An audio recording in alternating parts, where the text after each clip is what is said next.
Lahore high court میں NAB کی کارروائیوں کو کالعدم قرار دینے کے حوالے سے سماعت ہوئی ہے۔ عدالت نے درخواست گزار کے وکیل سے ماضی میں بنائے گئے احتساب قوانین پر معاونت طلب کر لی ہے۔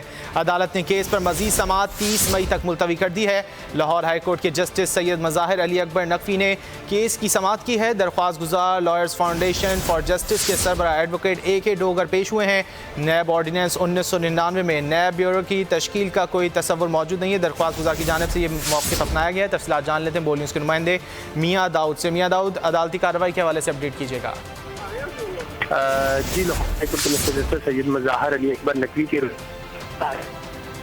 بیورو آفیسز کی تشکیل اور نیب آرڈیننس کے خلاف درخواست نیب وزیر سماعت تھی، جس میں عدالت نے درخواست گزار وکیل کو ہدایت کی کہ احتساب سے متعلق جو ماضی کے قوانین ہیں ان کے بارے میں عدالت کی معاونت کی جائے۔ درخواست گزار کا یہ موقف ہے کہ نیب کے قانون میں ایسی کوئی شک اور ایسے کوئی SOP جو ہے وہ واضح نہیں ہے جن کے تحت بیورو آفیسز تشکیل دے کر نیب جو ہے وہ کاروائیاں کر سکے، جبکہ نیب کی متعدد شکیں جو ہیں وہ بھی بنیادی آئینی حقوق سے متصادم ہیں، لہٰذا نیب آرڈیننس جو موجودہ ہے اس کے تحت نیب کی کاروائیاں روکی جائے، جس پر عدالت نے درخواست گزار کو ہندسمات کے اوپر مزید معاونت کی ہدایت کرتے ہوئے ماضی کے جو احتساب کے قوانین ہیں ان پر معاونت طلب کی ہے۔